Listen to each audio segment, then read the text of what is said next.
Audit में भाई कैसे मार्क्स स्कोर करें, सीए इंटरमीडिएट के ऑडिट में कैसे जो है अच्छे नंबर लेके आएँ, मैं आपके साथ शेयर करने वाला हूँ एक बहुत ज़्यादा डिटेल्ड वीडियो। तो बस वीडियो में पूरे बने रहें, एंड तक देखें इस वीडियो को। और भाई अगर किसी को ऑडिट में दिक्कत परेशानी हो रही है तो उनके साथ जो है वो शेयर करें। ऑडिट में सर सबसे बड़ी प्रॉब्लम ये है, चाहे सीए इंटर हो चाहे सीए फाइनल हो, बच्चों के मार्क्स जो हैं वो बहुत कम आते हैं। सबसे ज़्यादा टफ पेपर लगता है, थ्योरी पेपर समझ के जाते हैं। और कभी कभी मुझे ऐसा लगता है कि सर परफॉर्म ही नहीं कर पा रहे हैं, कितनी कोशिश कर लें कितनी कोशिश कर लें, परफॉर्म ही नहीं कर पा रहे हैं। तो अब ये वीडियो अगर आप देख लेते हैं तो डेफिनेटली मुझे लगता है आपके जितने भी मार्क्स आ रहे हैं उसमें 20-30% का इंक्रीमेंट जो है वो पॉसिबल है। तो इसलिए पूरा का पूरा जो है इस वीडियो को अच्छे से फॉलो कीजिएगा। तो कुछ बातें हैं सर जी जो आपसे करनी है मुझे, और उम्मीद करता हूं कि उन बातों में आप लोग जो है पूरा का पूरा मेरा साथ देंगे और साथ बने रहेंगे पूरी वीडियो के अंदर। राइट, चलिए अब आपको ले चलते हैं सर हम लोग अपनी ऑडिट की इस अमेजिंग जर्नी पे जो आपको बहुत ज्यादा मदद करने वाली है। आ जाओ जी जल्दी से मेरे साथ। तो सबसे पहली चीज सर, जैसे मैंने आपको बताया कि भाई ऑडिट जो है एक काफी पेपर ऐसा है सर जिसमें ना बहुत सारे बच्चे जो है ना नहीं हो पा रहे सर, पास नहीं कर पा रहे सर स्कोर। बल्कि मुझे लगता है सर इंस्टीट्यूट ने तो भाई इसको एज ना टूल यूज करना शुरू कर दिया है कि भाई बच्चों को अगर फेल करना है तो हम सर ऑडिट के अंदर जो है मार्क्स काटेंगे, EISSM के अंदर जो है मार्क्स काटेंगे। एज अ टूल जो है ICAI कभी कभी इसको यूज कर लेता है। और इसमें भाई देखो साफ सीधी बात है, अकाउंट्स में जो है, कॉस्टिंग में जो है, FM में जो है, नंबर काटना इतना आसान नहीं है, क्योंकि अगर आपकी चीज़ें मैच हो रही हैं तो सर आपको नंबर मिलते हैं। ऑडिट में क्या है सर, ऑडिट में EISSM में, लॉ में अगर आपका सब कुछ ठीक भी है तो भी जो है भाई वो मार्क्स काट सकते हैं ये बोल के कि भाई जजमेंट, क्या मॉडल में जल्दी बताओ, जजमेंट। तो वो चीज़ हमें जो है वो बिल्कुल बिल्कुल बिल्कुल ध्यान रखनी है। अगर आप ऑडिट में अच्छे नंबर स्कोर करना चाहते हैं तो आपको सबसे पहली चीज़ जो ध्यान में रखनी है वो ये, conceptual understanding is really important. रट के अगर आप नंबर ला भी रहे हैं तो आपको भुगतना पड़ेगा सूनर और later. So conceptual understanding is really very important. अगर आपके पास वो नहीं है तो सर जी आप कुछ नहीं है। याद रखिएगा इस बात को, क्योंकि देखो भाई पेपर आसान भी आ रहे हैं, और पेपर सर अगर मैं बोलूं तो ICAI ने जो पैटर्न चेंज किया वो ऐसा कर दिया है कि भाई ज्यादा वो कॉन्सेप्ट बेस्ड जो है क्वेश्चन पूछना शुरू कर चुके हैं। यस, क्वेश्चंस रिपीट होते हैं, लेकिन सर कुछ क्वेश्चंस ऐसे होते हैं जो बिल्कुल भाई बिल्कुल आपके कॉन्सेप्ट पे डिपेंडेंट होते हैं। तो कॉन्सेप्चुअल अंडरस्टैंडिंग को कभी भी अंडर एस्टिमेट मत कीजिए, वो बहुत ज्यादा जरूरी है। और मैं उम्मीद करता हूं कि आपकी कॉन्सेप्ट जो है वो स्ट्रांग है। अगर नहीं है तो सर उन पर काम करना शुरू कीजिए। अगर आपको बेसिक चीजें, असर्शन का मतलब, कंप्लाइंस प्रोसीजर, सब्सटैंटिव प्रोसीजर, इन सब में अगर दिक्कतें आती हैं तो सर जी इट्स टाइम कि आप भाई पहले अपने कॉन्सेप्ट्स पे जो है वो फोकस कीजिए कि भाई मेरे ऑडिट के कॉन्सेप्ट्स जो हैं वो स्ट्रांग क्यों नहीं है। ओके, एक बार आप लोगों ने ऐसा कर लिया, अपने कॉन्सेप्ट्स जो आपने स्ट्रांग कर लिए, उसके बाद मैं आप लोगों को बोलूंगा कि आपने क्या करना है। सबसे पहली चीज अपने दिमाग में बसा लो भाई, सबसे पहली चीज। और वो चीज क्या है मित्रों, वो चीज ये है कि भाई आपने, ध्यान सुनिएगा, आपने एक काम जरूर जरूर जरूर नोट करना है कि भाई इंस्टीट्यूट के स्टडी मटेरियल को भगवान मान लो। 2013 से मैं इस मुद्दे पे वीडियो डाल रहा हूं, आज 2021 हो गया है, 8 साल हो गए, लेकिन लोगों को ये बात समझ नहीं आ रही कि भाई इंस्टीट्यूट का स्टडी मटेरियल जो है वो भगवान है। इंस्टीट्यूट का जो भी स्टडी मटेरियल आता है, RTP, mock test paper, past year question, ये 4 चीजें आपके हमेशा किट में रहने चाहिए। आपकी ये वेपन है सर जिनको हम लोग यूज करने वाले हैं। इंस्टीट्यूट का study material, RTP, mock test paper और पास्ट ईयर क्वेश्चंस। अगर आप ये नहीं कर रहे, बिलीव मी गाइज, आप कितनी भी कोशिश कर लो, आपको सर हमेशा दिक्कत ही महसूस होगी इस कोर्स के अंदर। और ये सिर्फ ऑडिटिंग सब्जेक्ट के लिए नहीं बोल रहा, मैं बोल रहा हूं ये सारे सब्जेक्ट्स के लिए। तो आज सबसे पहले भाई कमेंट बॉक्स में कसमें खा दो कि हम इंस्टीट्यूट के स्टडी मटेरियल से पढ़ने वाले हैं, इररिस्पेक्टिव ऑफ फैक्ट आपका टीचर कितने ही तुर्रम खान क्यों ना हो, कितने ही बड़े 30 मार खान क्यों ना हो सर जी, इंक्लूडिंग मी। लेकिन सर जी हम आपको बता देते हैं कि भैया, सर एंड मैम बोथ, कि भाई आपने जो है अगर स्टडी मटेरियल से नहीं पढ़ा तो आपका काम नहीं है। बच्चे मुझसे कई बार क्वेश्चन पूछते हैं, क्या सर आपकी सिर्फ बुक से पढ़ लें वो अगर सफिशिएंट है क्या? मैंने आज तक नहीं बोला कि आप मेरी बुक से पढ़ लो वो सफिशिएंट है। मैंने हमेशा उनको बोला है कि भाई मेरी बुक के साथ अगर आप ICAI का स्टडी मैट, RTP, MTP पढ़ेंगे तो ही वो सफिशिएंट है, अदरवाइज वो सफिशिएंट नहीं है। Always remember this. एंड ये हो गया है ना सर, ये मेरी बुक से पढ़ लो वाला कॉन्सेप्ट क्या है ना भाई, बुक्स का बिजनेस है ना साहब। मेरे को कोई प्रॉब्लम नहीं है बुक्स के बिजनेस से, मैं तो कहता हूँ सबका बिजनेस होना चाहिए। मैं भी बिजनेस करता हूँ सर, पैसे कमाता हूँ, सब पैसे कमाएं। लेकिन ये तो मत बोलो कि इंस्टीट्यूट के मटेरियल से नहीं पढ़ना, ये तो मत बोलो कि इंस्टीट्यूट का मटेरियल बेकार है, उसे गाड़ दो कहीं पे ले जाके। राइट, सो इंस्टीट्यूट का मटेरियल सर भगवान है, हमें उससे जरूर जरूर जरूर जरूर जरूर जो है वो पढ़ना है। अब बात करते हैं अच्छा ओल्ड कोर्स वालों के लिए कि न्यू कोर्स वालों के लिए, भाई दोनों बैठ के देखें इस वीडियो को, दोनों को जो है भरपूर भरपूर भरपूर फायदा जो है इससे पहुंचने वाला है, राइट। अच्छा जी, अब और क्या बातें हैं सर जो मैं आपसे करना चाहता हूं। तो सबसे पहली बात ये करते हैं कि भैया हम अपनी स्टडी जो है वो कैसे करें, यानी कि हम अपनी पढ़ाई जो है वो कैसे करें। तो लिखते जाइए जरा, आज आप पेन पेपर बाहर निकाल लो भाई, और जो मैं बोल रहा हूं आपको वो सब चीजें जो है आप लिखते जाओ जल्दी जल्दी। सबसे पहले अगर आपने क्लासेस ली हैं, आप लेने वाले हैं, या आप सेल्फ स्टडी कर रहे हैं, किसी भी तरह के स्टूडेंट हैं, तो सबसे पहले अपना सिलेबस कंप्लीट कीजिए। देखिए क्या मैं सेल्फ स्टडी कर सकता हूं ऑडिटिंग की, मैं थोड़ा सा इसमें सर आपको बायस्ड लग सकता हूं, लेकिन ऑनेस्टली मैं बिल्कुल बायसनेस के साथ नहीं बोल रहा हूं, मैं आपको अपने दिल की बात बता रहा हूं। मैंने इंटरमीडिएट और सीए फाइनल में ऑडिटिंग की क्लासेस नहीं ली थी, एंड बिलीव मी गाइज मुझे बहुत ज्यादा आइडिया नहीं था, मुझे सिर्फ उतना ही आइडिया था जो मैंने अपनी प्रैक्टिकल लाइफ में ऑडिट देखा था, बस थ्योरी का मुझे पता ही नहीं चलता था। और इंटरमीडिएट में तो सर प्रैक्टिकल देखा भी नहीं था, क्योंकि आर्टिकलशिप हमारी बोध ग्रुप के बाद ही शुरू हो सकती थी, तो इतनी ज्यादा दिक्कत होती थी कि भाई क्या हो रहा है ये, राइट। और ऐसा ही शायद आप में से बहुत लोगों का हाल हो कि भाई आप लोगों को अभी प्रैक्टिकल एक्सपोजर ना हो और आपको ना पता हो कि भाई क्या हो रहा है, राइट। सो इसलिए अगर आप ऑडिटिंग की मुझसे बात करते हैं तो मैं हमेशा सजेस्ट करता हूं कि क्लासेस ले लो भाई। आप बोलोगे सर आप ऑडिट पढ़ाते हो इसलिए, नहीं भाई, मैं कैसे आपको ये विश्वास दिलाऊं कि भाई मैं दिल से बात बोल रहा हूं कि ऑडिटिंग ऐसा सब्जेक्ट है जिसकी अंडरस्टैंडिंग अगर नहीं है तो आपको बहुत दिक्कत होने वाली है। वो दिन गए जब इंस्टीट्यूट बोलता था 5 एडवांटेज 6 डिसएडवांटेज, 5 स्टेप ये बता दो, नहीं, अब इंस्टीट्यूट ऐसे नहीं बोलता है सर, बोलता भी है तो बहुत कम रेशियो में बोलता है। तो अब कॉन्सेप्चुअल अंडरस्टैंडिंग के बिना जो है वो गुजारा बिल्कुल भी नहीं चलेगा। So number 1, complete your syllabus, चाहे आप सेल्फ स्टडी से कर लीजिए, मुझे प्रॉब्लम नहीं है। क्लासेस ले रहे हैं तो सर याद रखिए सर, क्लासेस ऐसी होनी चाहिए जिसमें आपको कॉन्सेप्चुअल अंडरस्टैंडिंग बहुत जबरदस्त मिले। क्लासेस के साथ साथ आपने क्या करना है मैं पूरी गाइडेंस देता हूं। स्टेप 1 आपने क्या करना है सर, अपनी क्लासेस जो है वो कंप्लीट करनी है। उसके बाद आपने जो है भाई वो जितना हो सकता है वो रीड करना है इंस्टीट्यूट का स्टडी मटेरियल साथ साथ। यहां पे आपने चैप्टर 1 फॉर एग्जांपल आप मुझसे क्लासेस ले रहे हैं, आपने चैप्टर 1 कंप्लीट किया, इंस्टीट्यूट का स्टडी मटेरियल खोलो, पढ़ डालो, राइट। इंस्टीट्यूट के स्टडी मटेरियल के चैप्टर 1 में जितने कीवर्ड्स हैं मार्क कर डालो। ऑल्दो मैं अपनी क्लास में बहुत बार बोलता हूं भाई ये कीवर्ड है, ये की लाइन है, ये की फ्रेज है, आपने सेम काम करना है इंस्टीट्यूट के स्टडी मटेरियल में। कीवर्ड्स को भाई भर भर के जो है अंडरलाइन करके रखना है, क्योंकि ये कीवर्ड्स आपको बाद में इनका रोल बताऊंगा कि कैसे ये कीवर्ड्स जो है आपको मार्क्स दिलाते हैं। आप अगर मेरी 5-6 साल पुरानी वीडियो देखेंगे जो मैंने स्ट्रेटेजिक मैनेजमेंट के ऊपर बताई थी, उसमें मैंने सबसे पहली बात यही बोली थी भाई keywords are the key to success. Come on guys, keywords are the key to success. तो अगर आप कीवर्ड्स मार्क कर रहे हैं, अभी मैं बहुत सारे रैंक होल्डर्स के इंटरव्यू और उनकी बनाई हुई वीडियो देखता हूं, अब सब सर कीवर्ड्स बोल रहे हैं, तो भाई देख लो, अब तो पढ़ लो। मास्टर बोल रहा है कोई बात नहीं, बच्चे बोल रहे हैं तब तो सुन लो, तुम्हारे ही दोस्त हैं, तुम्हारे में से उठ के आए हैं आगे, right. So keywords are really important. जितने ज्यादा आप लोग जो है कीवर्ड्स याद कर सकते हैं, जितने ज्यादा कीवर्ड्स आप लोग मार्क कर सकते हैं, आई थिंक आपको करते रहने चाहिए और बिल्कुल भी उसको गिव अप नहीं करना चाहिए, राइट। इसके बाद सबसे इंपॉर्टेंट बात, आप जब भी कोई चैप्टर कंप्लीट कर लें, आपने सपोज चैप्टर 1 कंप्लीट किया, चैप्टर 1 के क्वेश्चंस उठाओ और लिखकर प्रैक्टिस करो एटलीस्ट। आप मुझे बताओ यार, अगर मैं न्यू सिलेबस की बात करता हूं, 13 चैप्टर है सर, उसके अंदर मैं स्टैंडर्ड्स को भी चैप्टर का पार्ट ही मान के चल रहा हूं। बिलीव मी, स्टैंडर्ड्स भी चैप्टर का पार्ट ही है, डोंट वरी एट ऑल। मैंने भी जब पढ़ाया तो सर स्टैंडर्ड्स को चैप्टर के साथ ही पढ़ाया, और जो बाकी एसेस बच गए जो किसी चैप्टर में फिट नहीं हो रहे थे, उनको हमने अदर एसेस बना के एक फोल्डर बना दिया।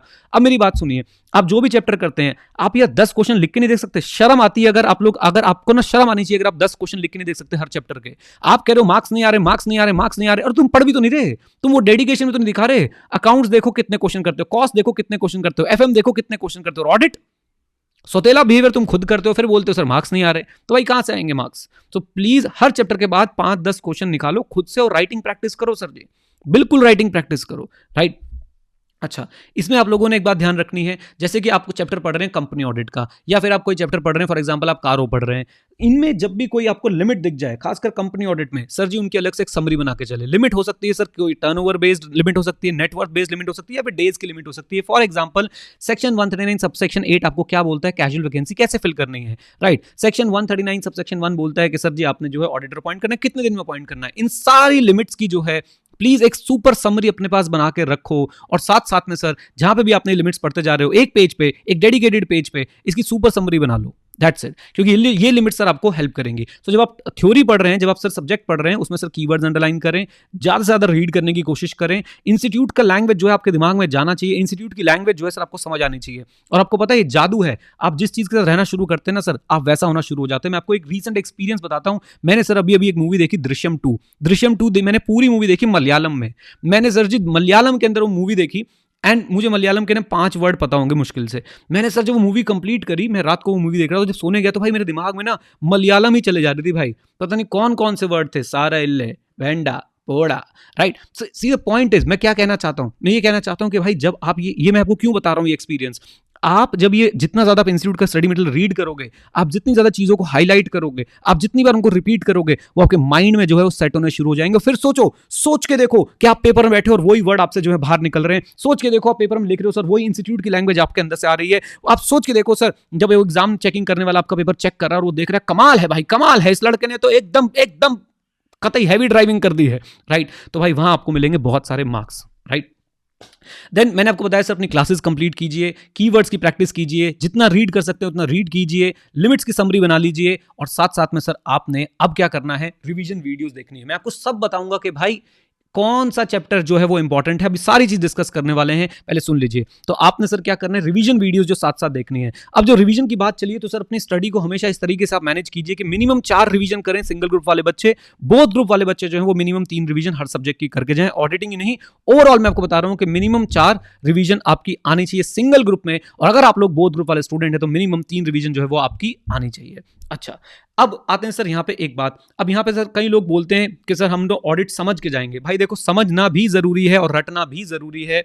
शुरुआत में मेरे ऊपर बहुत सारे ऐसे इल्जाम लगाए जाते हैं कि सर सिर्फ रटवाते हैं, बट अब जैसे जैसे रिजल्ट सामने आ रहे हैं, और बहुत सारे स्टूडेंट्स की मैंने वीडियोस भी रिकॉर्ड करी, मैं आपके साथ वो भी शेयर कर दूंगा।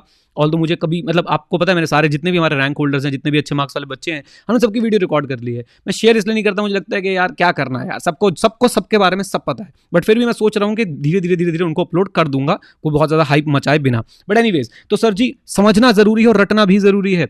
एक भाई साहब हैं, वो कहते हैं जी रटना तो है ही नहीं ऑडिटिंग के अंदर। मैं कह रहा हूँ ये एज्यूम कर लो, कोई है, एज्यूम कर लो, नॉट एनीवन, मैं कह रहा हूँ एज्यूम कर लो। भाई साहब 2 साल बाद उन्होंने ये भी बोलना शुरू कर दिया कि नहीं जी, समझने के साथ साथ रटना भी पड़ेगा। एंड बिलीव मी गाइस, जब तक 100% एमसीक्यू नहीं हो जाती चीजें, तब तक आप बिना रटे अपना काम नहीं चला सकते हो किसी भी हाल में। तो आपको कॉन्सेप्चुअल अंडरस्टैंडिंग मैंने सबसे ऊपर रखी है। उसके बाद मैं आपको बोल रहा हूं कि आप लोगों ने जो है पॉइंट्स लर्न भी करने हैं। पॉइंट्स लर्न करने का सिंपल तरीका है, पहली बात तो सर पॉइंट्स है तो भाई एक एडवांटेज है। आप अगर हमारी वीडियोस देखते होंगे तो मैंने कितनी मेमोरी टेक्निक्स दे रखी हैं आपको उसके अंदर, चाहे फिर अरविंद केजरीवाल हो, चाहे वो मोदी जी हो, चाहे वो शाहरुख खान हो, चाहे वो सलमान खान हो, सबके हिसाब से, सबके सर मदद से मैंने जो है आप लोगों के लिए मेमोरी टेक्निक्स बना रखी हैं और चीजें आपको घुटवा रखी हैं समझाने के बाद। ये बात जरूर सुन लीजिएगा, समझाने के बाद, क्योंकि कॉन्सेप्चुअल अंडरस्टैंडिंग के बिना कुछ नहीं है। सो आपको पॉइंट्स जो वो लर्न करने हैं, आप उसमें मेमोरी टेक्निक्स लगाए, कुछ भी लगाएं, लेकिन सब वो लर्न होने चाहिए और उनकी सब प्रैक्टिस कीजिए। कैसे प्रैक्टिस कीजिए? आपने सिर्फ और सिर्फ एक काम करना है। आप अगर मेरी क्लासेस भी अटेंड करते हो तो ये बात मैं चिल्ला चिल्ला के बोलता हूं भाई, आपने हाथ रखो ऊपर देखो बोलो, हाथ रखो ऊपर देखो बोलो। और नहीं तो अगर आपको लिख के पढ़ने की आदत है, स्क्रिबलिंग कर लो जल्दी जल्दी से, सिर्फ पॉइंटर्स की स्क्रिबलिंग कर लो, दैट्स इट, राइट। अच्छा जी, जब ये आपकी सारी स्टडी हो जाए, इस तरीके से आपने क्या करना है, देखो भाई, अच्छा आपने अगर हमारी क्लासेस ले रखी है तो मैंने देखा लगभग जो है 65-70 आवर्स के आसपास की सर क्लासेस हैं टोटल मिला के, जो हमारी क्लासेस हैं। अगर आप उन्हें देखने बैठते हैं, मैंने अपने बच्चों से जिनके रैंक्स आए या जिनके अच्छे नंबर आए, मैंने उनसे पूछा कि आपने कैसे कैसे क्लासेस देखी, तो हर तरह का स्टूडेंट था। कई स्टूडेंट ने बोला सर हमने तो बिंज वॉच कर दिया सर, हम तो 6-6 घंटे क्लास देखते थे, 10-15 दिन के अंदर कोर्स कंप्लीट किया और सर उसके बाद जो है रिविजन करने हमने शुरू कर दिए। तो आप अपने हिसाब से करिए, बट मुझे सबसे अच्छा यही लगा कि भाई अगर आप ऑडिटिंग उठा रहे हैं, फॉर एग्जाम्पल आप मुझसे पढ़ रहे हैं भाई, 6-6 घंटे क्लास देखो, आपका मुश्किल से 10 से 12 दिन के अंदर जो है वो कोर्स आप कंप्लीट कर सकते हैं, 10 से 12 दिन के अंदर। और 10 से 12 दिन के अंदर जब आप कोर्स अपना कंप्लीट कर लेंगे, सारी बातें ध्यान में रखते हुए कि भाई इंस्टीट्यूट की भी रीडिंग चल रही है, कीवर्ड्स भी आप लोग अंडरलाइन कर रहे हैं, लिमिट्स की समरी बन रही है, क्वेश्चंस की प्रैक्टिस कर रहे हैं, रिवीजन वीडियो आपने जो है साथ साथ देख ली है, और उसके बाद रिवीजन वीडियो से साथ साथ देखोगे तो और फायदा होगा, और फायदा होगा। और उसके बाद सर जी आपने एक काम करना है, आपने ये काम करना है कि भाई मॉक टेस्ट जो है वो देने हैं। मॉक टेस्ट कैसे देने, कहां देने, एक बात तो मैं आपको बता दूं, बाई चांस अगर आप एड्यू 91 से ही जुड़े हुए हैं तो भाई एड्यू 91 तो अपने सारे स्टूडेंट्स को मॉक टेस्ट दे रहा है फ्री ऑफ कॉस्ट। एड्यू 91 में जितने भी बच्चे ऑडिटिंग की क्लासेस ले रहे हैं इस समय, कब के लिए, मई 21 के लिए, सबको हमने mock test free of cost दिए हैं। और एक नहीं, दो नहीं, तीन नहीं, 4 मॉक टेस्ट सर हमने करे हैं। अभी हमने 50% का मॉक टेस्ट जो है कंडक्ट कराया था। आने वाले समय में सर हम लोग 100% वाले 3 मॉक टेस्ट जो और कंडक्ट कराने की सोच रहे हैं। आप लोगों को भी सर ये सोचना चाहिए कि जहां से भी आप क्लासेस ले रहे हैं, कि वहां पे आपको मॉक टेस्ट मिल रहे हैं या नहीं मिल रहे हैं। हम लोग इनकम टैक्स और जीएसटी में भी एटलीस्ट टेस्ट देते हैं, लेकिन उनकी इवैल्यूएशन नहीं देते, लेकिन ऑडिटिंग में हम मॉक टेस्ट भी दे रहे हैं और इवैल्यूएट भी करवा के दे रहे हैं। चार्टर्ड अकाउंटेंट्स हमने हायर कर रखे हैं ताकि आप तक जो है चीजें इवैल्यूएट होकर पहुंचे। तो उन मॉक टेस्ट में बढ़ चढ़ के हिस्सा लीजिए। अगर आप लोग चाहते हैं कि सर आप एड्यू 91 के स्टूडेंट नहीं हैं, लेकिन फिर भी आप लोग जो है मॉक टेस्ट अटेंड करना चाहते हैं, तो इट्स वेरी सिंपल, मैं आपको बता देता हूं सर आपने उसके लिए क्या करना है। आपने सर जी उसके लिए करना है mocktestpapers.com को विजिट लीजिए। मैं आपके सामने स्क्रीन पे जो है वो लिख भी देता हूं ताकि आपको याद रहे। आपने विजिट करना है सर mocktestpapers.com। कोई प्रेशर नहीं है भाई, देना चाहते हो ठीक है, नहीं देना चाहते हो आपकी मर्जी है। mocktestpapers.com आपने विजिट करना है। वहां पे सर आपको जो है ऑडिटिंग के मॉक टेस्ट जो है वो मिल जाएंगे। आप एनरोल कर सकते हैं। हम बहुत लिमिटेड सीट्स रखते हैं, वो भी जब हम अनाउंस करते हैं उसके बाद मुश्किल से हम 30-40 बच्चों को जो है लेते हैं। अभी मुझे ये भी नहीं पता कि इस समय लॉन्च है या नहीं है अगला मॉक टेस्ट, तो आप लोग खुद जाके जो है वो चेक कर सकते हैं और पूरा डिस्क्रिप्शन पढ़ के अपने आप को एनरोल कर सकते हैं। कोई किसी तरह की कंपल्शन नहीं है, I am just letting you know कि अगर आप मॉक टेस्ट देना चाहते हैं तो yes there is an opportunity with edu91, mocktestpapers.com पे आप लोग जो है वो जा सकते हैं। अच्छा जी, चलिए, तो हमारी सर स्टडी वाला सेक्शन जो है वो पूरा का पूरा कंप्लीट हो गया। सर स्टडी जो है वो कैसे करनी है, मैंने आपको स्टडी के बारे में सब कुछ जो है बता दिया। अब चलते हैं सर सिलेबस को देख रहे हैं। अब चलते हैं सर जी सिलेबस को देखने के, सिलेबस जो है वो हमारा कैसे कैसे कैसे कैसे डिवाइडेड है। लो जी, मैंने आपके सिलेबस के लिए सर यहाँ पे जो है कंप्लीट डिटेल बना रखी है कि आपने अपना सिलेबस जो है वो कैसे कवर करना है। लो भाई, तो आप जब भी पढ़ने बैठे हैं आप पूरे ऑडिट के सिलेबस को 3 कोर पार्ट्स में डिवाइड कर सकते हैं, जिसमें पहला पार्ट जो है सबसे इंपॉर्टेंट है, chapter number 1, 2, 3, 4, 5, 10, 11। 1, 2, 3, 4, 5, 10, 11 most important chapters हैं। अगर कोई मुझसे पूछे सर इसमें से आप जैसे जैसे आप देख रहे हैं ना, आप सोचिए खुद चैप्टर अगर 7 हैं तो सर आपका आधा सिलेबस तो कवर ही कर रहे हैं ना। 7 चैप्टर हैं सर, ये 7 chapter, just think of it, 1, 2, 3, 4, 5, 6, 7 chapters are there. ये आपका आधे से ज्यादा सिलेबस कवर कर रहे हैं। और एक बार जरा प्यार से दुलार से आपको बता दूं कि इन सारे चैप्टर्स की रिवीजन वीडियोस जो है हमने यूट्यूब पे भी डाल रखी है। आप जब पढ़ना शुरू करेंगे, इवन जब मैं पढ़ाता हूं बच्चों को, तो मैं सबसे पहले चैप्टर 1 पढ़ाता हूं, फिर मैं चैप्टर 11 पढ़ाता हूं, फिर 2, 3, 4 पे आते हैं साहब, राइट। सो प्लीज इस बात को ध्यान रखिए कि आपने ये चैप्टर सबसे पहले कवर करने हैं। ये चैप्टर सबसे ज्यादा वेटेज रखते हैं। ये चैप्टर आगे के चैप्टर्स की अंडरस्टैंडिंग के लिए बहुत ज्यादा जरूरी है। तो अगर मैं टोटल देखूं तो लगभग सारी 50% ऑफ द सिलेबस आपका यहाँ पे कवर हो जाता है। और इस 50% में से मुझे ऐसा लगता है सर 60 to 70% तक आपके एग्जाम में जो है आ जाता है। इससे भी ज्यादा बल्कि आ सकता है, ये मिनिमम मैं आपको बता रहा हूं। उसके बाद चैप्टर 7 और चैप्टर 8 की बात करते हैं सर। ये आपका एनालिटिकल प्रोसीजर सैम्पलिंग वाले चैप्टर हो गए। देन 13, 12, 6 ये है सर डायरेक्ट क्वेश्चन चैप्टर। अगर आप में से इसका किसी को छोड़ने का ही मन करता है, मैं कभी भी बच्चों को नहीं बोलता है चैप्टर छोड़ के जाओ। मैं हमेशा बोलता हूं एक काम करो भाई, इस चैप्टर के क्वेश्चंस जो है वो पढ़ लो।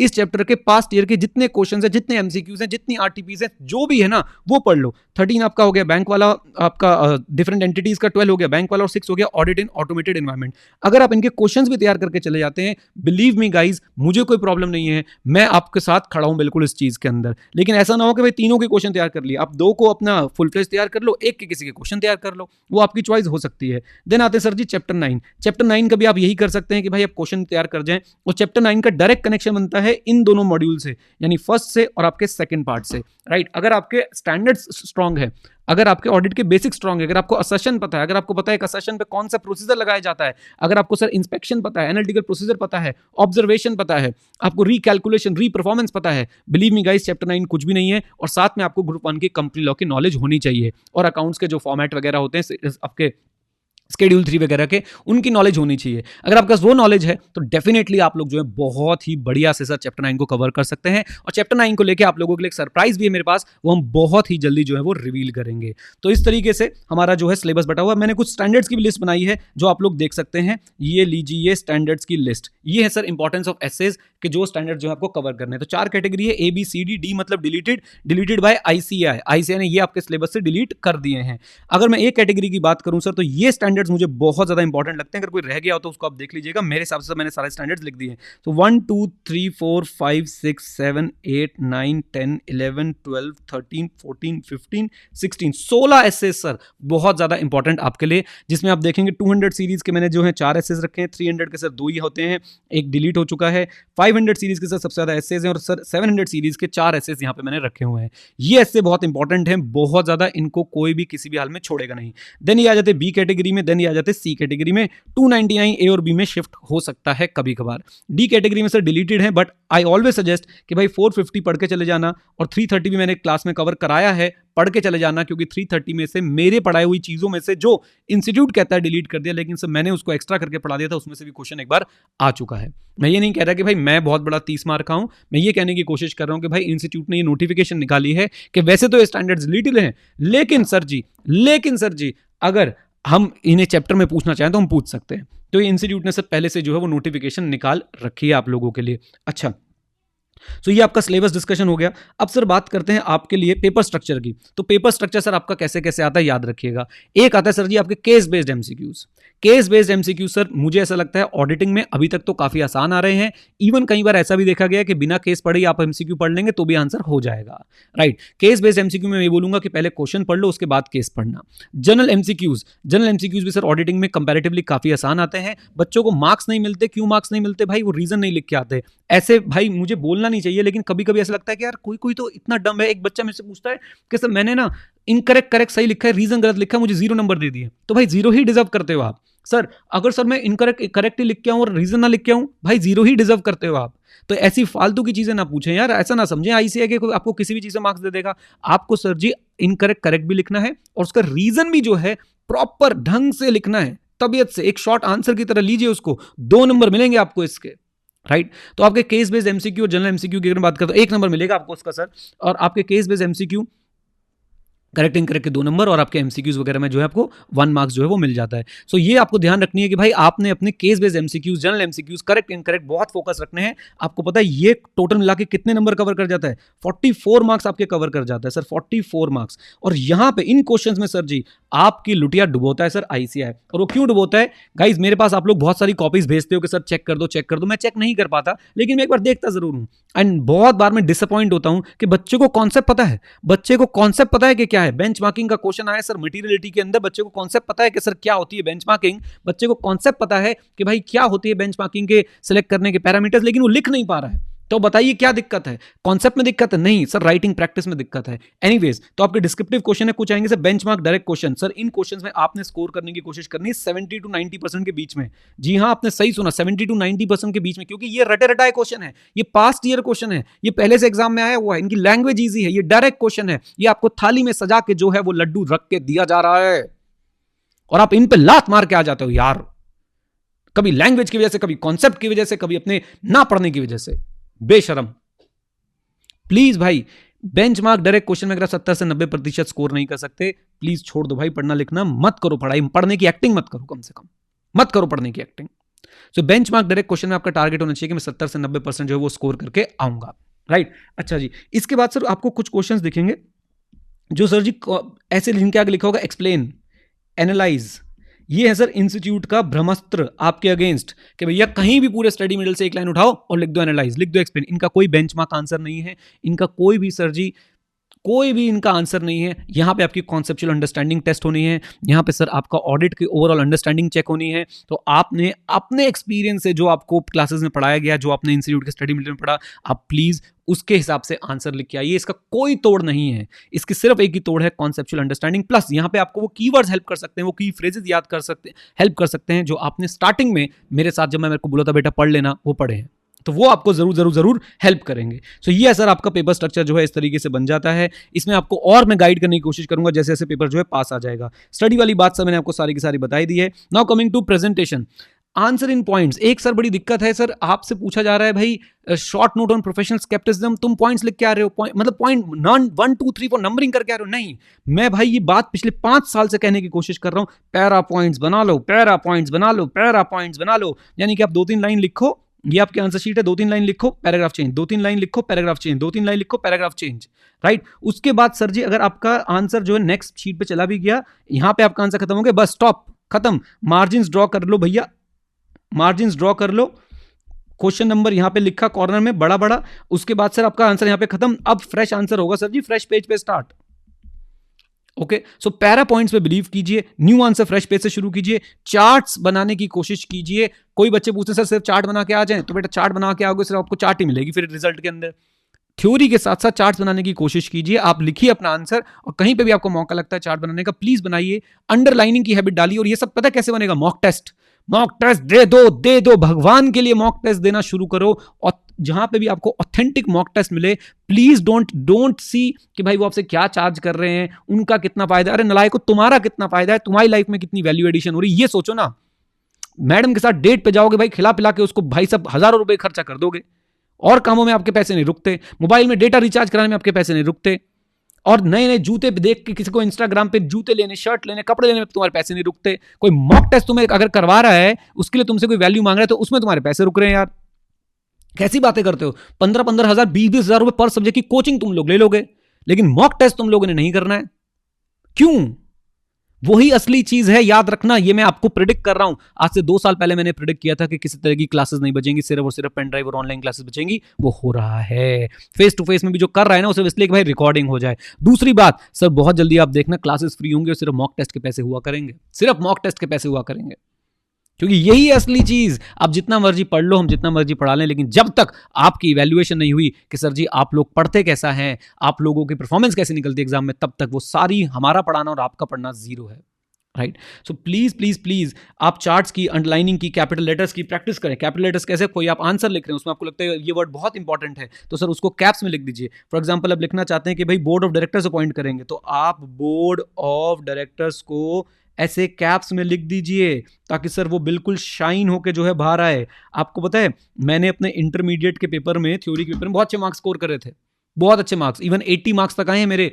ITSM 80-78 कुछ ऐसे मार्क्स थे। राइट। सो मैं आपको क्या बोलना चाहता हूं भाई, मेरी प्रेजेंटेशन बहुत ताबड़तोड़ होती थी। राइट। कॉन्सेप्ट थोड़ा वीक भी होता था ना, मैं उसे प्रेजेंटेशन से कवर कर लेता था।